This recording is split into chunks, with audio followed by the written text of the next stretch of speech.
Өзімнің көмекші құралыммен бөліскім келіп отыр. Көмекші құралымның аты Қазақстан тарих пәнінен жұмыс дәптері. Бұл дәптерді мен 6 сыныпқа арнап отырмын. Бұл оқушыларға ғана емес, мұғалімдарға да көмекші құрал болып табылады. Енді өзіме келетін болсам, аты жөнім Абдикаримова Ханшайым Қалқамановна. Бұхар ауданы Калинин жалпы білім беретін мектебінің тарих пәні мұғалімімін. Сонымен қатар Төлепбекова Светлана Карагуловна Қарағанды облысының оқу-әдістемелік орталығының әдіскері. Енді бұл жерде жұмыс дәптерінің мақсатына келетін болсақ, Қазақстан тарихы пәнін оқыту барысында оқушылардың білімін бекітуге, тарихи құбылыстарды терең түсінуге, сараптама және талдау дағдыларын дамыту, дәптер оқушылардың өздігінен жұмыс істеуін, тарихи деректермен танысып, оларды дұрыс пайымдауға үйретуді мақсат етеді. Оқушылардың міндеттеріне келетін болсақ, оқушылардың Қазақстан тарихы бойынша негізгі тақырыптарды меңгеруіне көмектесу, тарихи карталармен, дерек көздермен және құжаттармен жұмыс істеу дағдыларын қалыптастыру, сыни ойлау қабілеттерін дамыту, оның ішінде салыстыру, талдау, қорытынды жасау. Бұдан күтілетін нәтиже бұл оқушылар Қазақстан тарихының негізгі кезеңдерін терең тарихи деректерді талдап, өз ойларын дәлелдей алады. Жаңа тарихи ұғымдар мен терминдерді меңгереді. Тарихи карталар мен тарихи суреттермен жұмыс жасай алады. Сыни ойлау дағдыларын қалыптасады. Енді жұмыс дәптерінің өзіне келетін болсақ, мен мына жерде бірнеше беттерді сіздерге шығарып қойдым. Жалпы жұмыс дәптері бұл оқушыларға өте тиімді деп білемін. Себебі, яғни барлық тапсырмалар, жұмыстар осы бір дәптердің ішінде. Ол ыңғайлы, оқушыларға да ыңғайлы, мұғалімге де ыңғайлы, мұғалімге бағалау үшін ыңғайлы. Оқушылар, сіздер білесіздер, кітап оқығанда, енді қазір кітап оқыту өте қиын балаларға. Сондықтан да бұл жерде мәтінмен жұмыс. Мәтінмен жұмыс мына жерде Жәңгір хан тұсындағы қазақ хандығының қазақ жоңғар қарсылығы деп тұр. Орбұлақ шайқасы. Яғни бұл жерде мәтін оқиды, сол мәтін бойынша тапсырмалар орындайды. Сұрақтарға жауап береді, түрлі тапсырмалар орындайды. Енді екінші, мына жерде суретке келетін болсақ, суретте кім бейнеленген, яғни бұл жерде оқушылар дәлдеп тура кім екенін айта алмаған күннің өзінде де бұл анау миға шабуыл әдісі кезінде, яғни сабақты бастамас бұрын сол кезде пайдалануға болады. Яғни не үшін, кім бұл, суретте кім бейнеленген, яғни бұл жерде атын айта алмаса да бала хан, тұлға, батыр деп жауап беруі мүмкін. Сондықтан да бұл балаға жаңағы есте сақтау қабілетін дамытуға өте күшті жұмыстың түрі деп білемін. Сонымен қатар бұл жерде жұмыс дәптерінің ішінде сәйкестендіру, міне үстіңгі жақта тұр сәйкестендіру деп. Одан қала берсем, мына жақта Вен диаграммасы, Блум таксономиясы бойынша тапсырма, картамен жұмыс міндетті түрде. Сонымен қатар Синквейн әдісі, эссе әдістері бар. Және тағы басқа тапсырмалар бар. Енді бұл тапсырмалар жұмыс дәптерінің тағы да бір жақсы жағы, яғни білесіздер, ауылдық жерде бізде интернет желісі ұстамайды көбінесе.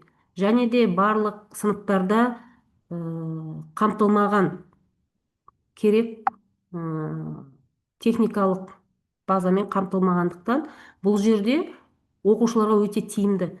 Яғни бұл жұмыс дәптерінің ішіндегі тапсырмалар деңгейлік болып келеді. Деңгейлікте болып келеді, бірақ бұл оқушыларға көрсетілмеген, яғни бірден бір тиімділігі. Мысалы 5 сұрақ па, 5 сұрақтың екеуіне бала АБЦ деңгейдегі бала жауап бере алады.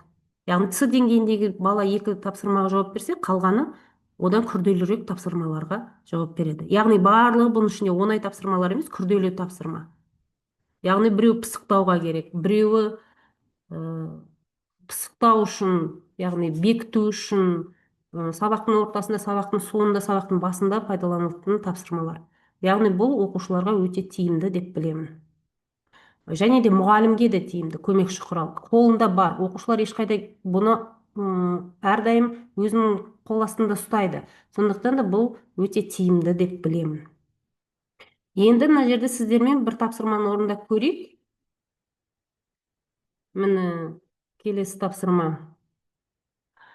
Мына жерде тарихи тұлғаның мінездемесі. Мен осындай тапсырма дайындадым. Яғни сурет. Бұл суретте тағы да айтып кететін. Осындай суреттерді пайдаланып оқушыларға, яғни кім? Бұл жерде енді хан кім екенін яғни білмесе де нақты. Бұл жерде хан деп айту мүмкін, батыр деп айту мүмкін, иә? Бұл жерде біз сіздер көріп тұрғандарыңыз бұл Қасым хан. Қасым ханның тұлғалық қасиеттерін сипаттап, оның қандай көшбасшы болғанын анықтаңыз. Енді осы тапсырманы сіздермен бірге орындап көрейік. Енді мына жерде әріптестер кестені толтырыңыз дейді. Енді Қасым ханның қасиеттері, яғни мысалдар келтір дейді. Яғни бұл тапсырманы біз сабақтың ортасында немесе аяғына қарай пайдалануға болады. Бұл жерде Қасым хан туралы деректерді, мағлұматтарды алып, зерттеп алғаннан кейін, яғни мысал ретінде көрсете алады. Әрине тағы да айтамын, бұл жердегі тапсырмалар барлық балалар деңгейіне, барлық балалардың деңгейі, барлық бала орындай бермейді, сондықтан да бұл жерде тағы да қараймыз. Мүмкін орындамай жүрген балалар, яғни С деңгейіндегі балалар немесе Б деңгейіндегі балалар орындап кетуі мүмкін. Сондықтан да бұл бала үшін өте қызықты деп білемін. Енді Қасым ханның қасиеттеріне сіздермен тоқталайық. Мына жерде әріптестер сіздерді атсалысып отырыңыздар. Мысал ретінде қалай келтіре аласыздар? Әскери дарындылығы, дипломатиялық қабілетті, заңгерлік көрегендігі, ел басқарудағы әділеттілігі. Қандай мысал келтіре аласыздар? Мында жазып жіберулеріңізге болады, немесе нені қосып, микрофонды қосып айтсаңыз да болады.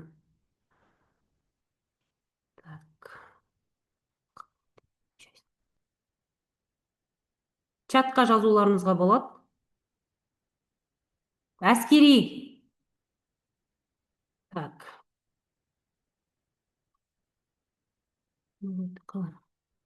Міне, әскери дарындылығы дегенге сіздер қандай мысал келтіре аласыздар? Бұл жерде мысал келтіреді да оқушы. Немесе дипломатиялық қабілеті. Дипломатиялық қабілеттілігін біз қай жерден көреміз? Қай мысалды осы жерге жазуымызға болады екен? Айтып жіберсеңіздер, кімде қандай ой бар? Бұл жерде Ортау мектебі тұр. Шет ауданы деп қойыпсыздар. Оқушы бізде 19 оқушының ішінде 1-ші тоқсан бойынша 12, мені қарап отырсаңыздар, 1-ші тоқсан бойынша өз белсенділер, жартылай белсенді оқушы 1-ші тоқсанда өзінің белсенділігін көрсетіп отыр. Яғни мотивациясының бұл диаграммасы болып тұр. 2-ші тоқсанда 15 оқушыға дейін көтеріледі. 3-ші, 4-ші тоқсанда осы тапсырмалар арқылы оқушылардың деңгейі, яғни мотивация деңгейі жоғарылағанын, біршама толық жоғарылағандығын біз көре аламыз. 3-ші тоқсанда мен 19 деймін, 4-ші тоқсанда 19 деп жазып қойдым. Бұл жерде оқушылардың барлығы белсенді сабаққа қатысып отыр. Яғни белсенділік артты деп айтамыз. 100% барлығы өте күшті болып кеткен жоқ. Бұл жерде біз айтамыз артты. Енді оны келесі суреттен көре аламыз. Міне қарап отырсаңыздар, сурет бойынша қараңыздаршы, оқушылар, мен жерде тағы бір айтып кететін жайт, бұл жерде мына тапсырмалар тек қана жеке емес, жеке де, жұптық та, топтық болып та жұмыс жасайды. Бұл мұғалімге де ыңғайлы, тапсырманы бересің, оқушылар бұл тапсырма арқылы, көрдіңіздер ме? Кітапқа деген қызығушылығын артқанын көреміз. Яғни ол сұрақ арқылы кітаптан ізденіп жатыр деген сөз. Яғни кітапты оқып, ой елегінен өткізіп жатыр деген сөз.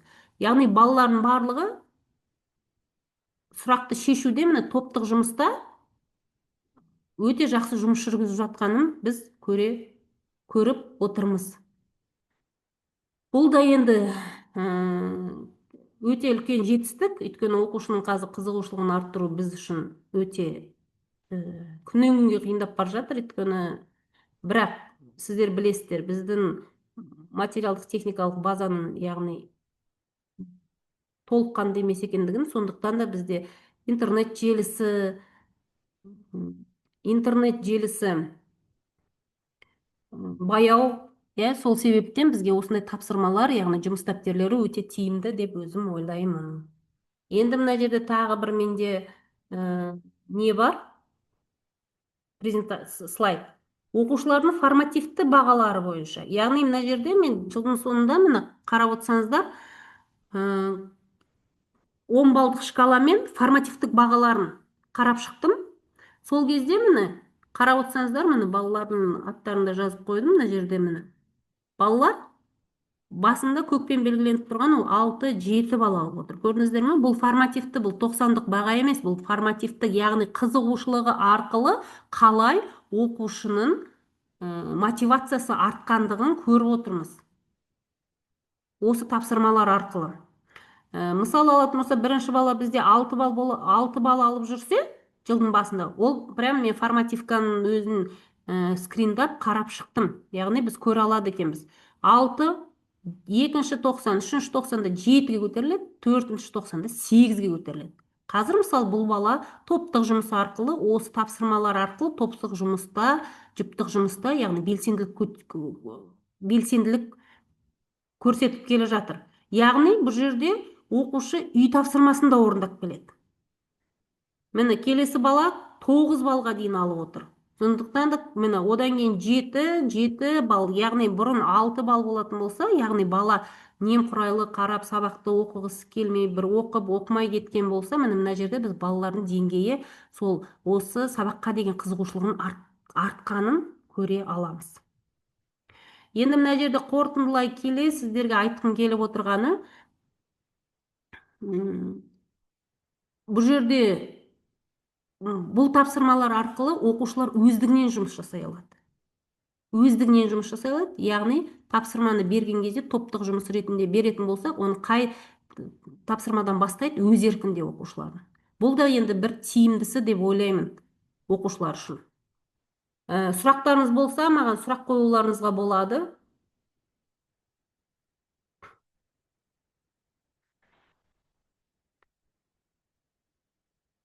Сұрақтарыңыз жоқ болса, Сәлеметсіз Ханшайым мұғалім, кешіріңіз. Өте тамаша айтып жатсыз. Жаңағы тапсырмалардың нелерімен бөлісе аласыз ба сіз? Керемет екен тапсырмаларыңыз. Өзіңіз құрастырдыңыз ғой, иә? Иә, өзім. Осы чатқа саласыз ба? Иә. Оны қазір енді мен нені өтейін, содан кейін сіздерге әрине жіберем ғой, берем. Рахмет, өте құнды материалдар айттыңыз, керемет тапсырмалар. Еңбегіңіздің жемісін көре беріңіз. Жақсы оқып кеткен шәкірттеріңіз көп болсын. Рахмет көп. Жақсы. Рахмет, әріптестер. Егер сұрақтарыңыз жоқ болса, назарларыңызға рахмет.